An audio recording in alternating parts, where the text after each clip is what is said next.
ایک گستاخ نے کہا آقا کے والدین ایمان والے نہیں، الیاذ باللہ. ہاں میں نے کہا دلیل دو، میں نے کہا دلیل دو، دلیل دی، عقل کے اندھوں نے دلیل دی. کہا دیکھو نبی کریم صلی اللہ علیہ وسلم مقام ابوا میں آئے، میرے آقا صلی اللہ علیہ وآلہ وسلم نے اللہ سے اجازت مانگی کہ اللہ مجھے اجازت دے اپنی ماں کی قبر پر جاؤں، تو اللہ نے اجازت دے دی. آقا نے دعائے مغفرت کی، دعائے مغفرت کرنا چاہیے، اللہ نے منع کر دیا. کہا محبوب ماں کے لیے دعائے مغفرت نہ کرنا، تو یہ دلیل ہے چونکہ اللہ نے منع کیا. کہا حدیث صحیح ہے، میں نے کہا صحیح ہے. کہا اللہ نے منع کیا کہ نہیں، میں نے کہا منع کیا. کہا جب اللہ نے منع کیا کہ ماں کے لیے دعائے مغفرت نہ کرو، تو پتہ چلا دعائے مغفرت نہ کرنا اور دعائے مغفرت کی اجازت نہ دینا اس بات کی دلیل ہے وہ ایمان والی نہیں تھی. میں نے کہا ایمان والی نہیں تھی، نام کیا ہے؟ آمنہ ہے. ارے آمنہ تو ہوتی ہی ایمان.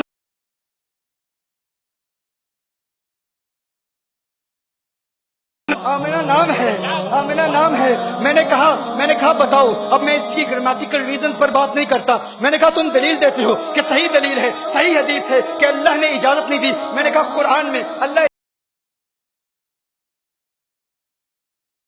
قرآن میں فرماتا ہے غیر مسلموں کی قبر پر جانا منع ہے، حرام ہے، ناجائز ہے. قرآن میں ہے نا. اب یہ اقتداء النص سے ثابت کروں گا، دیکھیے گا، آپ توجہ فرمائیے گا. اللہ نے ارشاد فرمایا نا قبر پر نہ جاؤ. کس کی قبر پر جانا منع ہے؟ غیر مسلم کی قبر پر جانا منع ہے. اللہ نے حکم فرمایا لا تقم، نہیں ہے، لا تقم، نہیں جانا. تو میں نے کہا اللہ نے منع فرمایا نا کہ غیر مسلم کی قبر پر نہ جاؤ، کیا تم مانتے ہو کہ اللہ نے جانے کی اجازت دے دی؟ اللہ نے جانے کی اجازت دے دی. تم سمجھتے ہو یہ تمہاری دلیل ہے، یہ تمہاری نہیں، یہ ہماری دلیل ہے.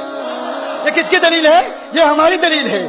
انہوں نے کہا کہ اللہ نے دعائے مغفرت کی اجازت نہیں دی. تو دعائے مغفرت کی اجازت اس لیے نہیں دی کہ الیاذ باللہ سیدہ مؤمنہ نہیں تھی. تو میں نے کہا کیا قبر پر جانے کی اجازت دی کہ نہیں؟ کہا دی. تو میں نے کہا قرآن کہتا ہے کافر کی قبر پر نہ جاؤ، تو قبر پر جانے کی اجازت دے دی. یہی اس بات کی دلیل ہے کہ وہ مومنہ ہے، یہی اس بات کی دلیل ہے وہ مومنہ ہے. کہا پھر دعائے مغفرت کیوں نہیں دی؟ یہ کیوں فرمایا کہ مغفرت کی دعا نہ کرو؟ تو اس کا جواب سماعت فرما لیں. مغفرت کی دعا کس کے لیے کی جاتی ہے؟ بخشے ہوں کے لیے بخشش کی دعائیں نہیں کی جاتی. بخشے ہوں کے لیے بخشش کی دعا نہیں کی جاتی. دیکھیے کبھی آپ کہتے ہو یا اللہ غوث اعظم کو بخش دے، کیا الیاذ باللہ کوئی ایسا کہتا ہے یا اللہ خواجہ غریب نواز کو جنت عطا فرما، معاف کر دے؟ کوئی نہیں کہتا. ہر شخص کہتا ہے کہ وہ چونکہ بخشے ہوئے ہیں تو بخشے ہوں کے لیے بخشش کی دعا نہیں مانگی جاتی. کیا الیاذ باللہ کوئی کسی نبی کے لیے کہہ سکتا ہے اے اللہ عیسیٰ علیہ السلام کی مغفرت فرما، موسیٰ علیہ السلام کی مغفرت فرما؟ نہیں. قانون کیا ہے؟ بخشے ہوں کے لیے بخشش کی دعا نہیں کی جاتی. دیکھیے جب آپ نماز جنازہ پڑھتے ہیں بالغ کے لیے کیا دعا پڑھتے ہیں؟ اللہم اغفر لحینا ومیتنا، دعائے مغفرت کرتے ہیں نا. لیکن نابالغ کے لیے کیا دعا ہے؟ اللہم اجعلہ لنا، کیا؟ فرطا وجعلہ لنا. فرض کیا ہوتا ہے؟ آپ کہتے ہیں میرے اللہ یہ جو بچہ مجھ سے پہلے چلا گیا ہے، یا اللہ یہ مجھ سے پہلے جائے اور میرے لیے شفاعت کا اہتمام کرے. کیا؟ چونکہ بچہ بخشا ہوا ہے تو بخشے ہوئے کے لیے بخشش کی دعا نہیں کی جاتی.